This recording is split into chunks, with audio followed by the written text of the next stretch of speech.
sœurs, bonjour et bon dimanche. Bienvenue à ce nouveau rendez-vous de lumière et joie. Aujourd'hui, dimanche 28 janvier 2024, nous célébrons le 4e dimanche du temps ordinaire de l'année liturgique B. La parole de Dieu de ce dimanche nous invite à méditer sur cette même parole, sur l'importance de la parole de Dieu dans notre vie. J'aimerais méditer avec vous, frères et sœurs, sur 5 points. D'abord, le premier point, la parole qui révèle Dieu. Deuxièmement, Jésus, le prophète envoyé par le Père, le grand prophète envoyé par le Père. Troisièmement, l'esprit impur comme opposition à la parole, à la prophétie de Jésus. Quatrièmement, l'autorité et la mission de la parole de Dieu. Et enfin, les nouveaux prophètes dans le monde d'aujourd'hui. Commençons par cette parole qui révèle Dieu. Jean nous dit dans son évangile, « Au commencement était la parole ». Le Verbe de Dieu a toujours été éternellement avec le Père. La parole est entrée dans l'histoire avec la création. C'est par la parole que Dieu crée. La bonté et la beauté de l'univers. Dieu dit et cela fut. La parole devient visible à travers les œuvres. Dieu contemple son œuvre et proclame la bonté et la beauté de cette œuvre.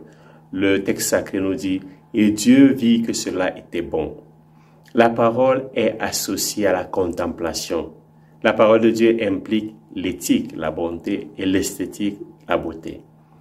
Cette parole nous invite à réaliser le bien, la bonté et à contempler la beauté de l'œuvre divine. Après la création, la parole devient loi pendant l'événement de la Pâque et de l'Exode. La présence de la parole dans la vie du peuple comme guide, comme un chemin.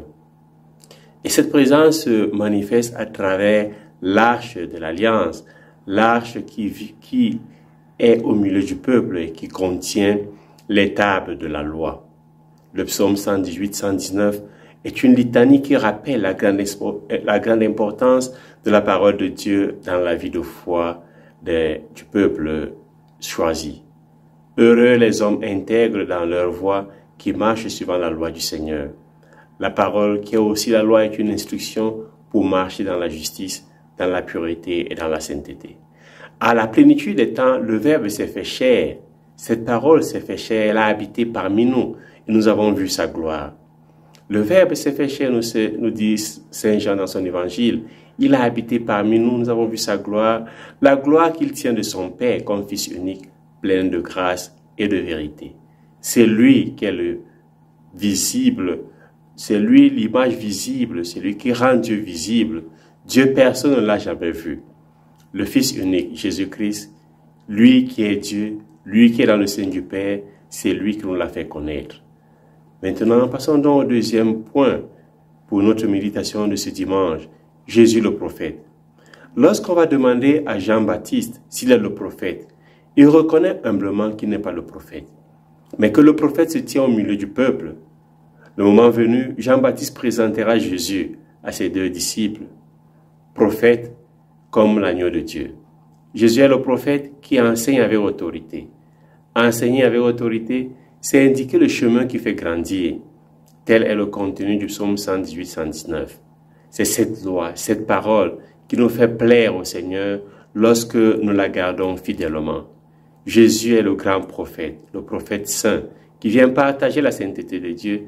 Il vient faire rayonner la sainteté de Dieu, la sainteté du Père pour ses enfants. Dieu a mis dans la bouche de Jésus ses paroles pour que ceux qui l'écoutent obéissent au Père et vivent. La parole de Jésus n'entraîne pas la mort ou la peur. La parole de Jésus purifie et donne vie et sanctifie. Au désert, le peuple avait exigé ne plus entendre directement la voix terrible de Dieu, comme l'avons écouté dans la première lecture.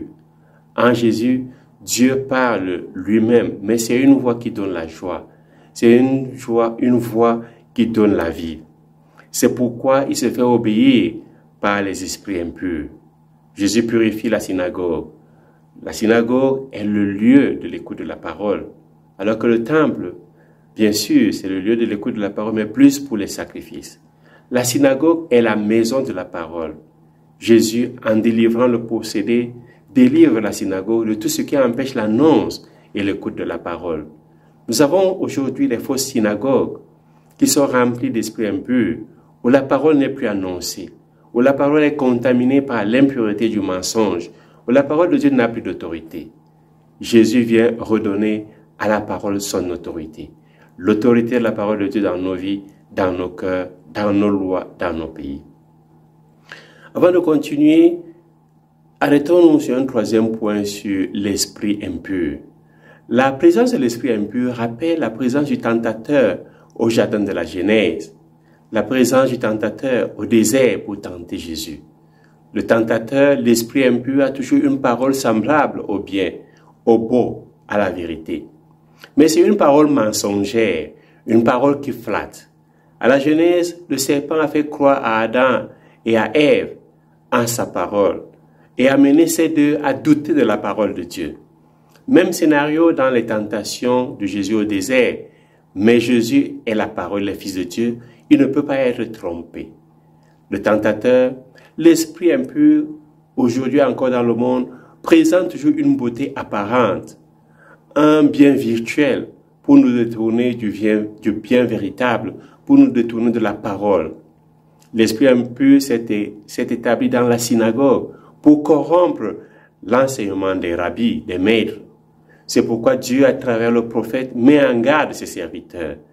Dieu nous dit dans la première lecture, « Mais un prophète qui aurait la présomption de dire à mon nom une parole que je ne lui ai pas prescrite, ou qui parlerait au nom d'autre Dieu, ce prophète-là mourra. » Je répète, « Mais un prophète qui aurait la présomption de dire en mon nom une parole que je ne lui ai pas prescrite, que je ne lui aurais pas prescrite, ou qui parlerait au nom des autres dieux, ce prophète-là mourra. » Frères et sœurs, aujourd'hui, il y a beaucoup de prophètes qui ont la présomption de dire des choses au nom de Dieu, d'annoncer la parole de Dieu.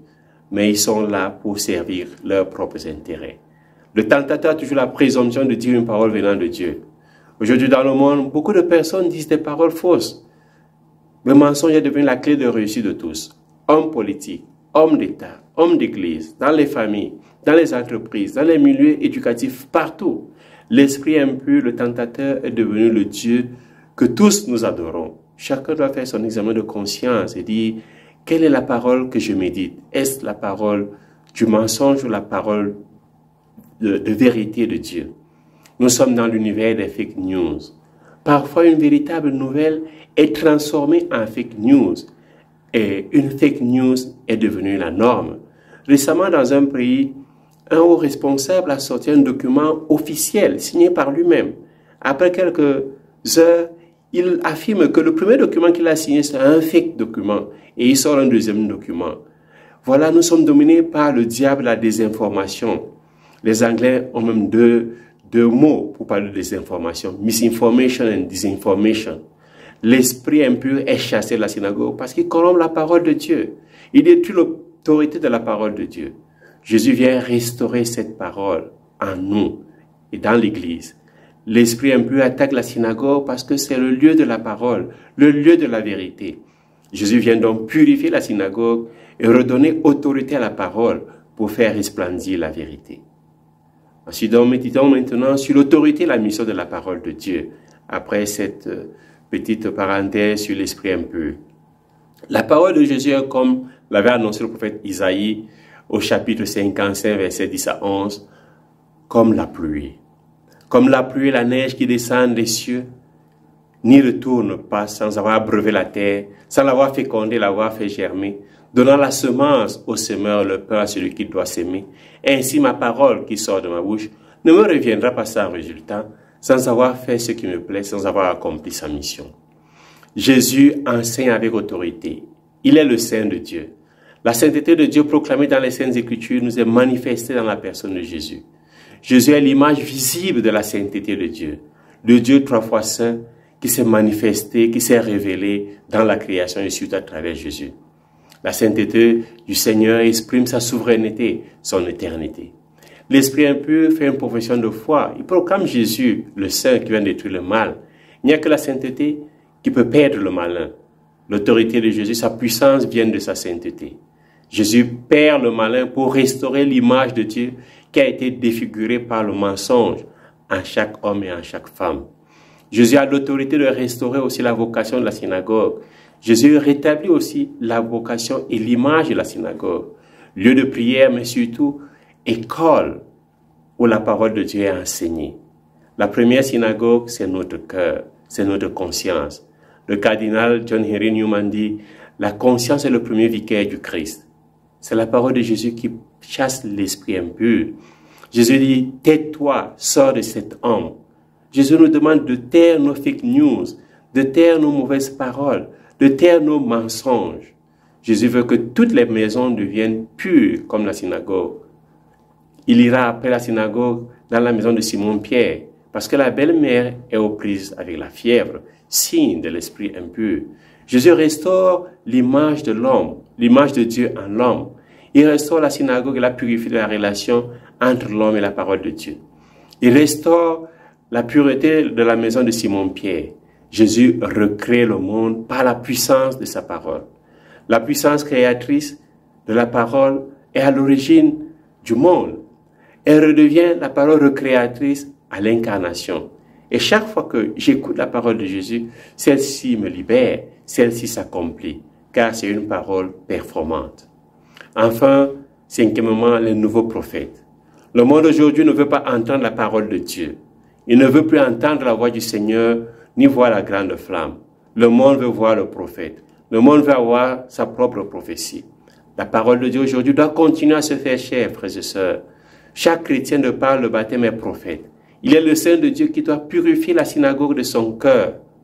D'abord la synagogue de nos maisons, ensuite la synagogue de nos pays. Les chrétiens sont les nouveaux prophètes qui doivent plaire à Dieu, non pas au monde. Trop de chrétiens cherchent à complaire au monde et perdent de vue la mission de plaire à Dieu. Le nouveau prophète, c'est chaque chrétien qui doit annoncer la parole de Dieu. Les hommes ont plus besoin de témoins que de maîtres. Et lorsqu'ils suivent des maîtres, c'est parce que ces derniers sont devenus des témoins, nous disait Saint Paul VI. Les nouveaux prophètes doivent collaborer à la recréation d'un monde nouveau par la force de la parole. Une parole qui devient œuvre de bien, de bonté, de beauté, comme lors de la première création. Une parole qui devient joie, bonne nouvelle, heureuse nouvelle. Frères et sœurs, laissons-nous purifier par la parole. Il n'y aura pas d'humanité nouvelle sans parole de Dieu. Et il n'y aura pas d'humanité nouvelle, d'hommes nouveaux, sans la nouveauté que nous recevons de baptême. Demandons au Seigneur, frères et sœurs, de renouveler nos cœurs, parce que ce sont les hommes nouveaux qui vont recréer le monde. Un navire chargé de passagers se balançait doucement sur une mer calme. Au bout de quelque temps, un groupe de négociants était en train de discuter et ils se demandaient entre eux qui avait la meilleure et la précieuse marchandise. Et alors, non loin de là, il y avait un homme qui était debout, qui ne prenait pas part à la discussion, à la conversation. Il lui demandait, « Et toi, quelle sorte de marchandise as-tu » ?« Ma marchandise est la plus précieuse qui soit sur terre, répondit l'homme avec un sourire. Montre-nous-la donc, lui dirent les autres. Il leur dit, vous n'en comprendriez pas la valeur, car vous n'en avez jamais eu cette espèce entre les mains. Mais croyez-moi, elle est hors de ce monde. Les marchands eurent beau chercher, pour autant qu'ils puissent voir, l'homme ne transportait rien avec lui. Aussi les négociants rirent-ils de bon cœur leur raillèrent. Mais soudain un cri terrible se fit entendre, les pirates. Et en moins de temps qu'il fallut pour s'en rendre compte, les bandits de la mer sautèrent dans le navire, se mirent à transporter rapidement toutes les marchandises qu'ils trouvèrent, puis s'éloignèrent sans perdre de temps. Les passagers étaient trop heureux d'avoir été eux-mêmes épargnés. L'homme leur dit alors, « La chose la plus précieuse que je possède, c'est la parole de Dieu enfouie au fond de mon cœur, et nul ne peut me la voler, nul ne peut me l'enlever. » Les nouveaux prophètes, frères et sœurs, doivent vivre de la parole. Ils doivent s'abreuver de la parole de Dieu pour que leur prédication et leur témoignage soient avec autorité et que ceux-ci deviennent splendeur de la vérité de Jésus, qui est notre Christ, qui est notre Messie, qui est le Sauveur de l'humanité. Comme la Vierge Marie, ceux qui méditent la parole et la conservent dans leur cœur, leurs paroles seront toujours source de libération de l'impureté et resplendiront de la sainteté divine. Ainsi purifieront les synagogues de la communication, les synagogues des réseaux sociaux, les synagogues de la politique, de l'économie, où le plus souvent l'esprit impur est devenu conspiration, calomnie, jalousie et guerre. Chacun a reçu la parole, chaque chrétien doit annoncer la parole avec autorité pour donner la joie, la bonté, la beauté à notre monde qui a perdu l'image de son Créateur. Bon dimanche, loué soit Jésus-Christ et que Dieu vous bénisse.